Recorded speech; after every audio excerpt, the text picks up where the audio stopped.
하게 되는 겁니다. 그죠? 지난 한 주간 잘 지내셨냐고 물어보면 네, 그럴 거죠.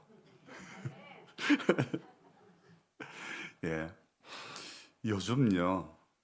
우리 그 연세가 많으신 분들도 우리 저 앞에 계신 우리 심옥분 할머니, 장향자 할머니 이런 분들 정도는 빼놓고 나면 유튜브가 뭔지는 대부분 다 아실 거예요.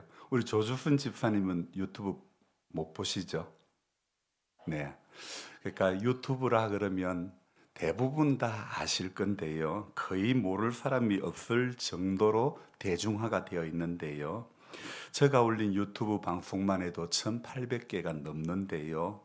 얼마나 많은 사람들이 지금 이 유튜브를 보고 있는지, 그 중에 쇼츠라고 하는 아주 짧은 영상이 요즘 인기를 이렇게 얻고 있는데요. 물론 이렇게 짧은 영상은요, 유튜브 말고도 페이스북에서 릴스라고도 하고 또 인스타그램에서도 짧은 영상을 올리고 있지요. 그래서 요즘 이렇게 곳곳에서 짧은 영상을 올리는 사람들이 많이 있고 인기가 많습니다. 저도 요즘 쇼츠 영상을 하루에 한 개 내지 두 개를 올리는데요. 설교 영상만 올리면 식상할 수도 있고 유튜브를 보는 꼭두새벽 묵상 유튜브를 보는 재미도 있어야 하므로 그래서 한 번씩 이렇게 쇼츠 영상을 자주 올리고 있는데요. 그런데요, 참 이게요, 설교 영상을 올리면 조회수가 별로 나오질 않아요. 근데 이 쇼츠 영상을 올리면 조회수가 거의 1,000이 넘고 2,000이 넘고 그렇게 조회되고 있더라 이겁니다. 여러분 이건 참 너무 제가 좀 볼 때는 막 억울한 느낌이 들어요. 제가 성경 읽고 2시간 이상 원고를 적고 그렇게 해서 올리는 설교 영상은요, 별로 안 보고 기껏해야 50회 아니면 100회밖에 조회를 안 하는데 별로 노력하지 않고 1분도 안 되는 시간만 촬영해서 올리는 쇼츠 영상은 사람들이 너무 잘 본다는 거예요. 어제 교회 밭에 가에 미나리 돌미나리 심어져 있는 그곳에 플라스틱 파이프를 심어놨던 그 자리에 이 개구리들이 거기 물이 있으니까 모여 노는데 뱀이 그 개구리들이 먹고 싶었는지 그 속에 들어갔습니다. 그래서 장모님 오시면서 지금 개구리 다 잡아먹었다고. 그래서 제가 가보니까 다 잡아먹은 게 아니고 개구리가 뱀 등 위에 올라타가지고 놀고 있더라고요. 세상에. 이게 뱀이 지금 그 개구리를 먹는 것보다도요, 내가 여기서 어떻게 살아나갈 수 있을까? 그것을 마치 고민하고 있는 것 같았습니다. 그래서 그 영상을 또 찍어 올렸더니 2,000회가 넘게 조회가 된 거예요. 참 제가 설교자로서 씁쓸합니다. 사람들은 길고 긴 영상은 그리 선호하지 않는 것 같습니다. 유명세를 떨치고 있는 목사님들 설교는 조회수가 좀 나올 뿐이지 대부분 목사님들이 올리는 설교는 조회수가 많지 않다는 거죠. 무엇을 말하는 것일까요? 사람들은 긴 설교보다 짧은 영상을 선호한다는 것 아닐까요? 말씀 앞에서 진지하게 고민하기보다 가볍게 시간 때우기 식의 영상을 좋아한다는 것이죠. 제가 질문 하나 해볼게요. 여러분, 예배를 드리는 것이 맞나요? 예배를 보는 것이 맞나요? 당연히 드리는 것이 맞다고 하시겠죠? 아마 대부분의 성도님들이 그렇게 생각하실 것이라 느낍니다. 자, 그렇다면 또 제가 하나 질문을 하겠습니다. 여러분은 그렇다면 지금 예배를 드리고 있습니까? 보고 있습니까? 드린다고 생각되시는 분 머리 한번 끄덕여 주세요. 그럼 나는 예배를 드린다고 하기에는 조금 부끄럽고 그냥 보는 수준이다. 아직까지는 보는 수준이다 생각되면 머리를 한번 끄덕여 보십시오. 한국 사람들은 웬만큼 말해가지고는 한 번에 대답하시는 분들이 거의 없더라고요. 어느 교회를 가더라도요, 꼭 두 번씩 물어야 대답을 하시는 그런 성향들이 있더라고요. 솔직히 이렇게 우리끼리니까네 아무 표현도 안 하면 뭐 어쩌자는 것입니까? 자, 그렇다면 저와 여러분들이 오늘 이 질문 앞에 예배를 보는 것인지 들어야 하는 것이 맞는지 분명히 저는 알고 있다고 생각되어집니다. 그렇다면 제가 다시 한번 질문해 볼 것이 있습니다. 한국 교회는 분명히 예배를 드렸던 교회입니까? 보았던 교회입니까? 드렸던 교회였습니다. 그런데 그러면 예배를 드렸던 교회가 지금은 어떻게 예배를 보는 교회로 전락되고 말았을까요? 우리는 다시 예배를 마음과 뜻과 정성을 다해 드리는 성도가 되어져야 될 줄로 믿습니다. 우리 신앙이 날마다 개혁되어져야 하는데요. 여러분, 성경에서 말하는 개혁은요, 우리 사람이 보는 개혁이, 사람이 보는 관점이 아닙니다. 하나님 보시기에 개혁되는 것, 그것이 중요하죠. 그러니까 하나님의 관점에서 개혁되어져야 되는 것입니다. 그래서 교회와 성도들이요, 언제나 하나님의 뜻대로 움직여야 되는 것이지, 하나님의 뜻이 가려지고 사람의 뜻이 드러날수록, 하나님의 생각이 가려지고 인간의 생각이 나올수록 교회는 어떻게 돼요? 부패해지고 마는 것입니다. 교황의 건세가 가장 컸을 때가 언제입니까? 그 중세 시대인데요. 그 중세 시대 때가요, 교황의 건세가 가장 컸을 때 교회는 가장 어두운 암흑기를 보내고 말았습니다. 여러분들에게는 생소한 이름이겠지만은 키에르케고르라는 사람이요, 관객과 배우의 비유로 예배를 보는 자와 예배를 드리는 자로 나누었는데요. 관객이라고 하면요, 연극을 보는 사람입니다. 맞습니까? 배우는 연극을 하는 사람입니다. 우리가 예배를 드릴 때도 우리가 예배를 드리는 자라면 하나님은 받으시는 분인 줄로 믿습니다. 맞습니까? 자, 그러면 우리가 예배를 본다면 우리에게 하나님은 뭐가 됩니까? 배우가 되는 거예요. 하나님이 배우가 되는 거예요. 자, 그렇다면 우리는 관객일까요? 배우일까요? 네. 우리는 관객이 아니라 배우입니다. 목사도 배우이고 성도도, 우리 성도님들도요, 관객이 아닙니다. 목사는 예배자요, 우리 회중도 예배자인 것입니다. 목사는 예배자로서 설교 사역을 감당하는 사람이고요, 여러분도 예배자이고 하나님의 배우라는 것입니다. 그래서 하나님의 배우로서 가져야 할 자세가 무엇입니까? 배우는 절대 연극에 늦지 않습니다. 늦으면 연극이 시작되지 않습니다. 그런 의미에서 우리 성도님들은 아주 훌륭합니다. 적어도 20분 전에는 오셔서 준비해야 되는데 일찍 오시는 분은 1시간도 전에 오셔가지고 준비를 하고 있으니 말입니다. 또 중요한 것은 이 배우는 연극 중에 일찍 가는 법이 없습니다. 맞습니까? 연극이 끝나야 가는 것입니다. 예배 중에 먼저 가지 않는 겁니다. 도시교회는 축도가 끝나기 전에 일찍 가시는 분들도 허다합니다. 그런데 우리 교회는 밥 그거 조금 늦게 먹으면 되지, 일찍 가시는 분들이 또 일찍 먹고 집에 가봤자 그다지 할 일이 없는 겁니다. 그래서 우리 교회는 일찍 가시는 분들이 없어서 감사합니다. 배우는 졸지 않습니다. 그런데 관객은 졸면서 영화를 보기도 하고 음악회를 참석하기도 하죠. 그래서 예배 시간에 조는 분들은 죄송하지만 예배를 드리는 것이 아닐 수 있는 거예요. 상습적으로 조는 것은 좋지 않습니다. 물론 우리 장홍련 할머니는 좀 빼고요. 장홍련 할머니는 너무 잠에 충만해가지고 예배당에 오시면 제가 그렇게 찬송을 크게 불러도 할머니는 너무 이렇게 참 건강하시니까 잠이 너무너무 잘 오시는 거예요. 네, 딴 데 가도 자버려요. 그러니까 그만큼 건강하신 것 같아요. 근데 저는 장홍련 할머니를 바라볼 때마다 할머니 그렇게 좋으시더라도 한 개만 가지고 가세요. 한 개만 붙잡고 가세요. 그런 마음으로 기도하며 설교하는 겁니다. 여러분, 우리 성도님들에게는 좀 생소한 이름인데요.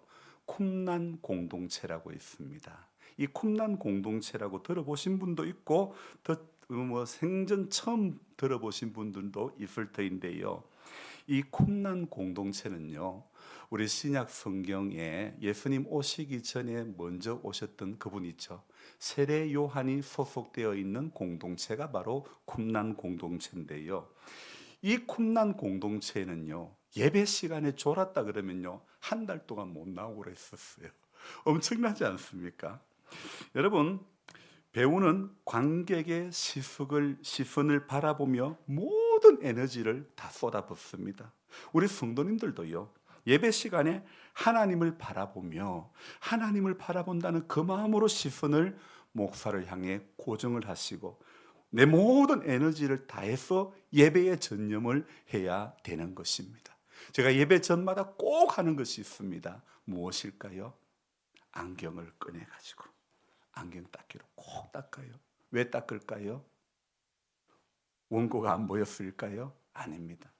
저는 여러분들과 설교할 때 눈을 잘 마주치려고, 여러분 눈이 잘 보여야 설교가 힘이 있고 잘 되기 때문에, 그래서 예배 전에는요 꼭 제 안경 유리를 닦는 것입니다.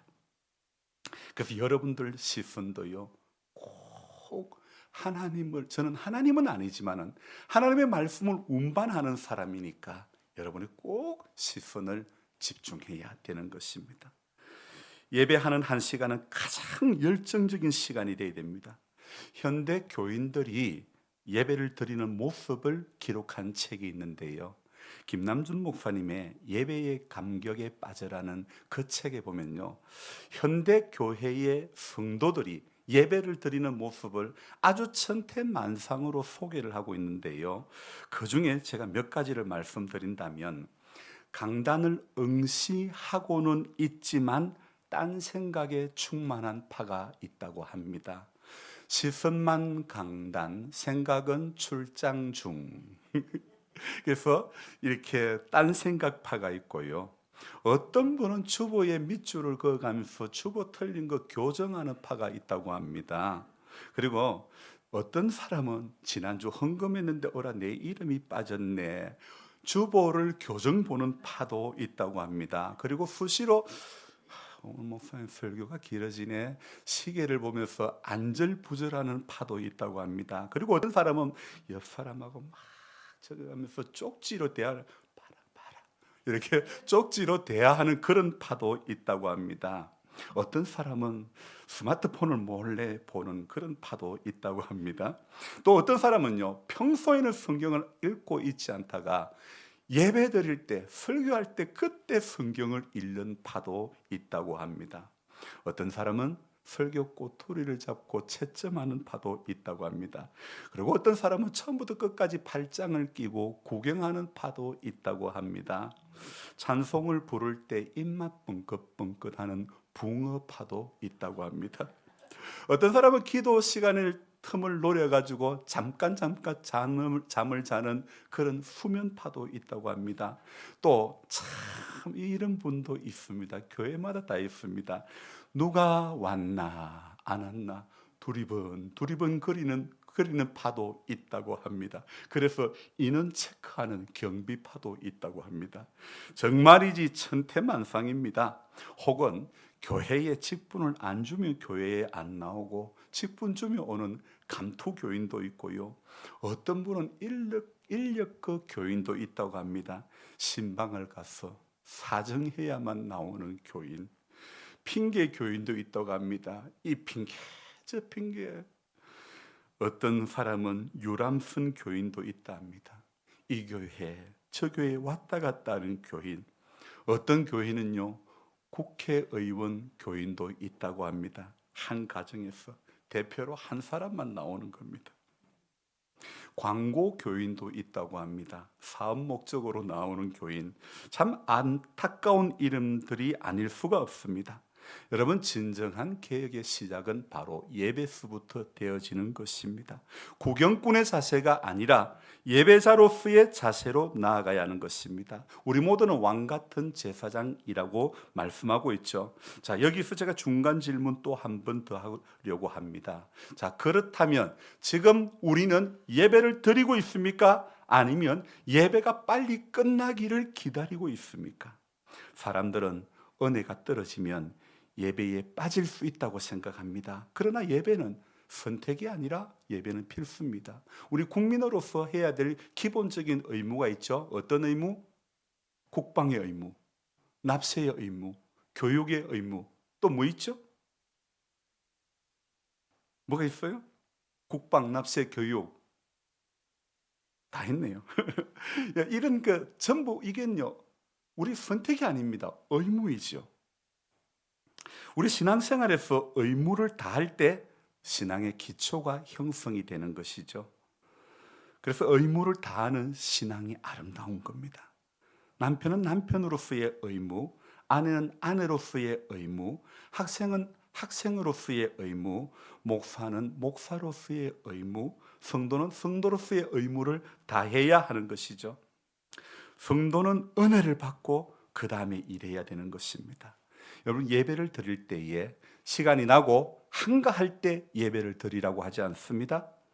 전도도 마찬가지입니다. 잃어버린 영혼에 대한 연민의 정이 느껴지면 그때 전도하라고 말씀하지 않습니다.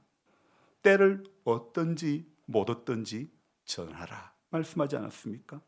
여러분, 기도도 그렇습니다. 여기는 만민이 기도하는 집이다. 그래서 기도하라고 말씀하고 있지 않습니까? 성경은 어디를 보더라도 너의 상황에 맞게 해라, 너의 형편대로 맞게 해라 하는 말하는 곳은 한 곳도 없습니다. 여러분, 너 형편대로 해라, 이거 누가 하는 말입니까? 안 믿는 사람들이 하는 겁니다. 네 형편대로 뭐 야겠노, 네 형편대로 해라, 이거 다 어디서 많이 들어봤던 말 아닙니까? 여러분, 성도는요, 형편대로 하라고, 네 상황에 맞게 하라고 말하는 것이 아닙니다. 여러분, 세상 사람들, 세상 부모님들이 자주 사용하시는 말씀 아닙니까? 그러나 기도하는 부모는요, 너들 형편대로 하라는 것이 아니라 하나님 뜻대로 해라, 이렇게 가르쳐야 기도하는 부모인 줄로 믿습니다. 지금 한국 교회의 수많은 등록 교인들 중에 50% 이상이 교회에 참 예배에 나오지 않고 있다고 합니다. 참으로 가슴 아픈 일이 아닐 수가 없습니다. 지금 예배가 무너지고 있습니다. 나라의 경제가 엉망이라고 합니다. 그러나 경제보다도 더 엉망인 것은 한국 교회가 예배가 무너지고 있다는 것이죠. 우리 성도님들, 예배를 회복해야 됩니다. 예배는 좁은 의미의 공적인 예배가 있는가 하면 넓은 의미의 예배는 삶으로 드리는 예배가 있습니다. 공적인 예배가 무너지면 삶으로 드려지는 예배도 무너지고 마는 것입니다. 우리는 공예배를 통해 가지고 은혜와 능력을 받아 삶으로 드리는 예배에 적용하며 그 예배에 승리하는 성도가 되어야 되는 것입니다. 그러므로 공적 예배가 무너지면 우리의 삶으로 드리는 예배도 가차없이 무너지고 마는 것입니다. 예배의 성공자가, 인생의 성공자가 되기 때문에 예배의 회복이 우리 신앙의 회복의 시작이요 출발점이라는 것을 아셔야 됩니다.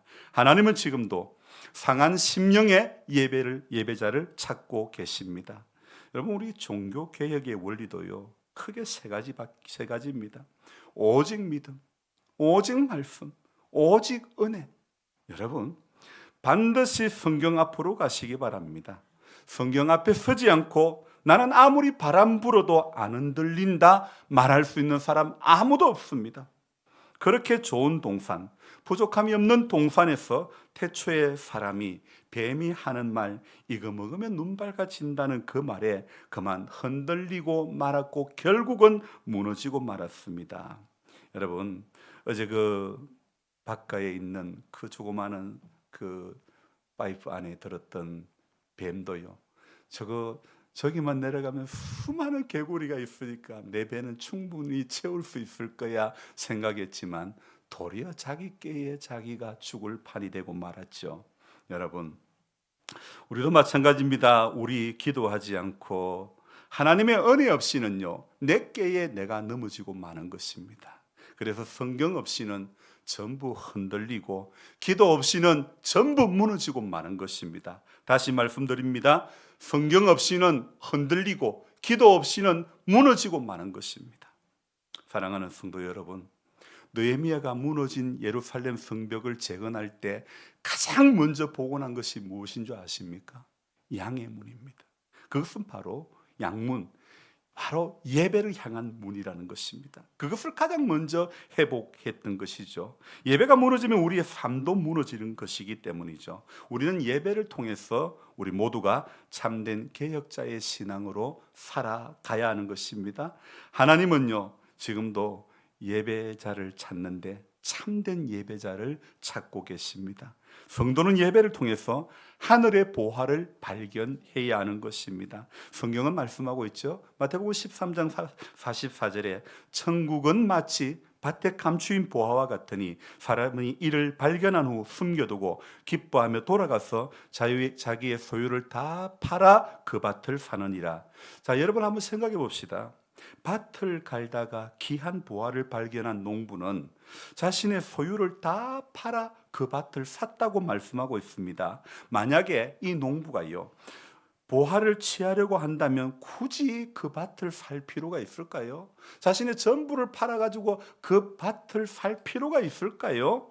그러나 그는 그렇게 하지 않고 보화가 묻힌 그 밭을 샀다고 이야기하고 있습니다. 보화는 천국의 비밀인 진리를 의미하는 거죠. 우리도 그 농부처럼 진리이신 하나님, 그리고 그 하나님 나라를 우리가 가진 모든 소유를 팔아 사야 되는 것입니다. 내 마음과 내 생각, 내 자아까지도 모두 그 밭을 사는데 다 쓰고 그렇게 하나님 앞에 드려야 되는 것입니다. 그리고 빈 마음만 남게 됐을 때 이렇게 비워진 마음에 하나님의 나라가 임하는 것입니다.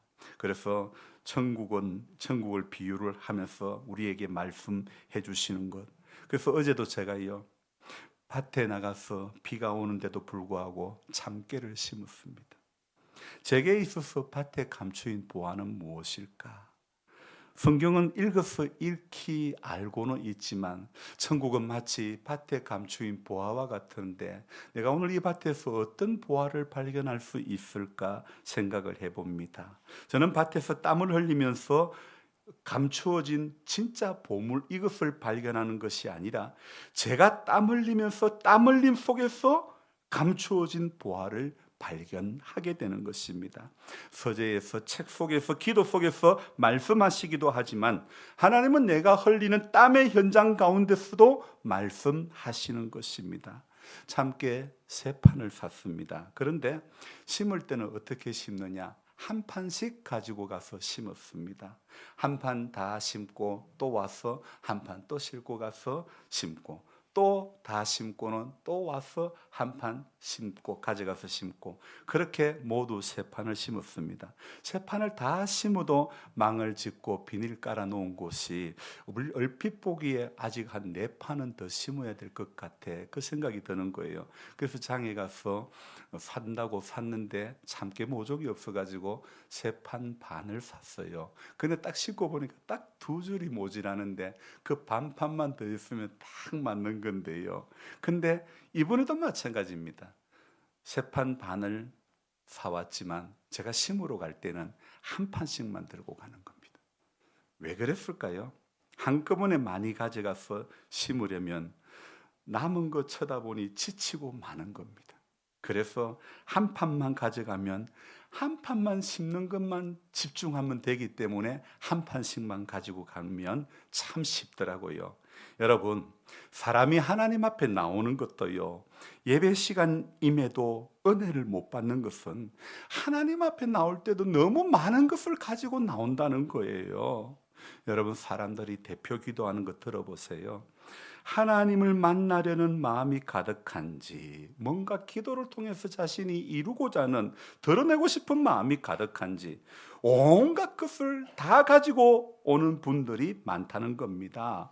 하나님 앞에 나올 때도 한 판만 들고 나와야 되는 것입니다.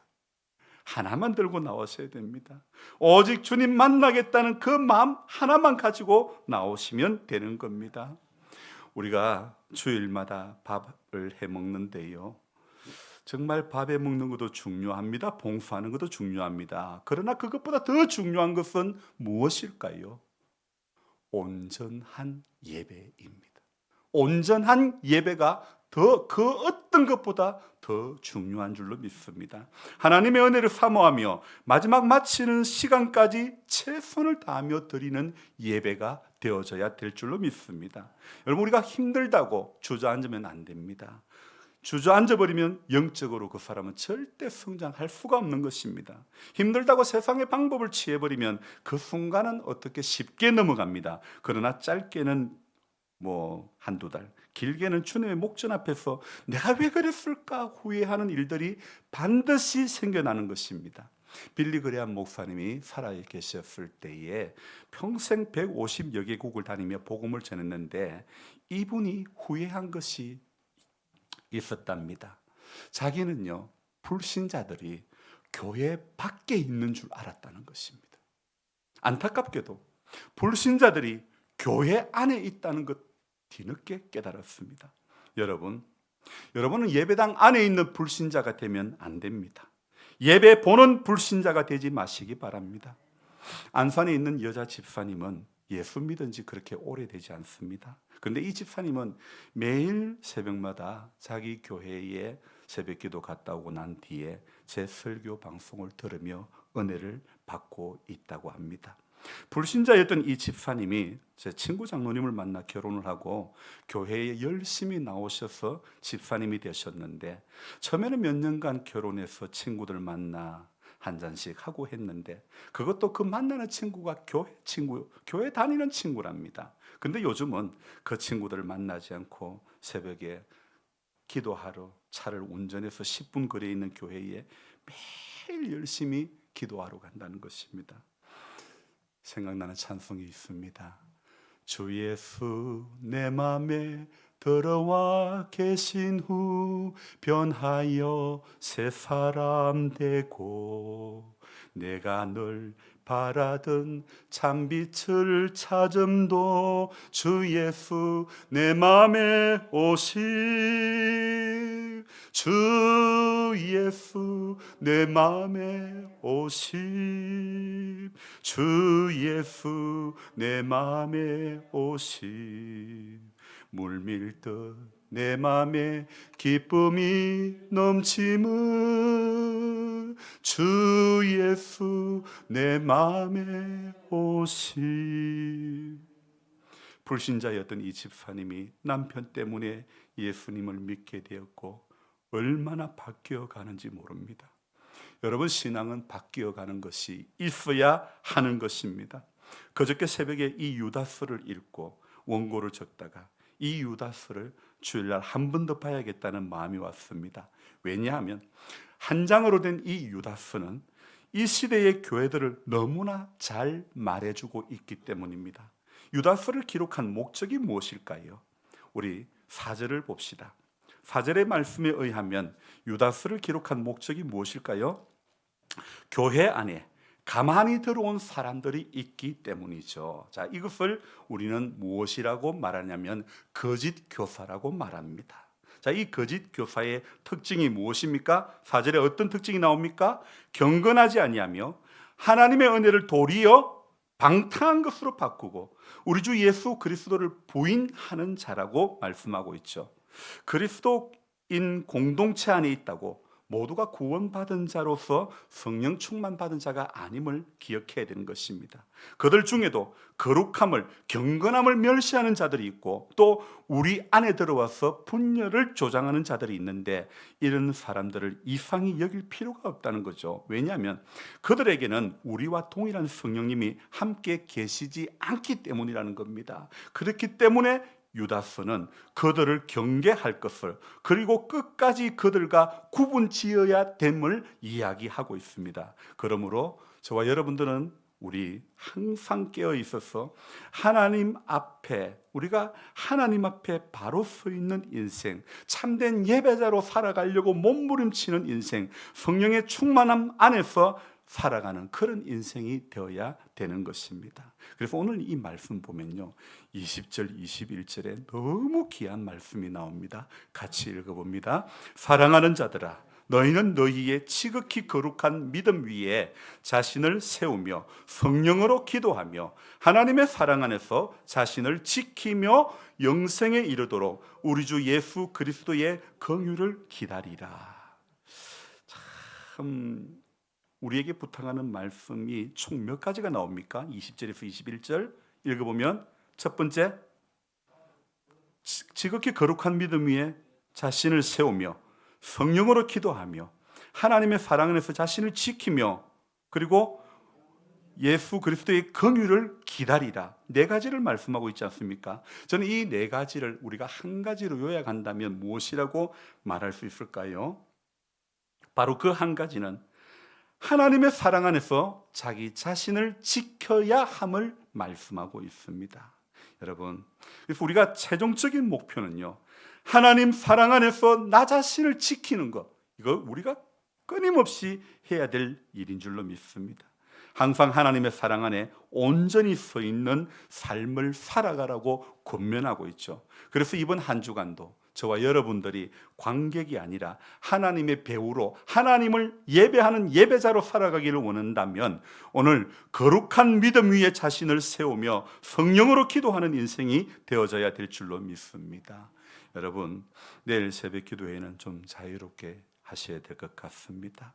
제가 오늘 출타를 하다가 내일 돌아오려고 하는데요, 여러분, 교회는요, 교회가 서가는 것은요, 기도하는 사람이 있기 때문에 교회가 서가는 겁니다. 목회자가 능력이 많아서 교회가 서가는 것이 아니라 기도하는 사람이 있기 때문에 교회가 서가는 것이고, 기도하는 사람이 있기 때문에 가정이 살아나는 것인 줄로 믿습니다. 그러니 여러분, 기도가 없으면 무너집니다. 말씀이 없으면 흔들립니다. 그러면 그런 인생은 어떤 인생이 됩니까? 16절 읽어봅니다. 이 사람들은 원망하는 자며 불만을 토하는 자며 그 정욕대로 행하는 자라. 그 입으로 자랑하는 말을 하며 이익을 위하여 아첨하느니라. 결국 이 사람들은 이렇게 원망하고 불만하고 정욕대로 행하고 입으로 자랑하고 아첨하고 결국 이러다가 어떻게 됩니까? 19절 봅니다. 같이 읽습니다. 이 사람들은 분열을 일으키는 자며 육에 속한 자며 성령이 없는 자니라. 여러분, 너무 꼭 집어서 우리에게 말씀해 주고 있지 않습니까? 저와 여러분들이 오늘 16절과 19절에 나오는 것처럼 이런 인생이 되면 안 되는 겁니다. 우리가 하나님 앞에 서는 그날까지 저와 여러분들이 관객이 아니라 배우로서 예배자로서 살아가기를 원한다면 오늘 우리가 꼭 붙잡아야 될 말씀, 지극히 거룩한 믿음 위에 자신을 세우며 성령으로 기도하는 그것밖에 없는 것인 줄로 믿습니다. 그래서 하나님의 사랑 안에서 자신을 지키며 영생에 이르도록 우리 주 예수 그리스도의 긍휼을 날마다 기다리고 기다리는 저와 여러분들이 되시기를 주님의 이름으로 부탁드립니다. 기도하겠습니다. 하나님 아버지, 고맙고 감사를 드립니다. 우리가 하나님 앞에 서는 그날까지 우리가 꼭 기억해야 될 것은, 우리는 하나님 앞에 한 번의 예배를 드리더라도 관객으로서 드리는 것이, 보는 것이 아니라 하나님 앞에 참된 예배자로서 하나님 앞에 서야 됨을 우리가 꼭 기억하게 해 주옵소서. 그래서 하나님 아버지, 원망하는 자, 불만을 토하는 자, 정욕대로 행하는 자, 입으로 자랑하는 자, 이익을 위하여 아첨하는 자가 되지 않기를 원합니다. 분열을 일으키는 자가 되지 않기를 원합니다. 육에 속한 자가 되지 않기를 원합니다. 성령이 없는 자가 되지 않기를 원합니다. 오직 하나님 앞에 서는 그날까지 우리가 해야 할 일은 끊임없이 하나님의 사랑 안에서 우리 자신을 지켜나가는 것밖에 없는 줄로 믿습니다. 우리 힘으로 안 되기 때문에 우리 주 예수 그리스도의 긍휼을 기다리며 오늘도 주님의 그 은혜의 보좌 앞에 끊임없이 나아가기를 사모하고 결단하며 나아가는 우리 모두가 되도록 주님 도와주옵소서. 감사를 드리며 예수님의 이름으로 기도드리옵나이다. 아멘.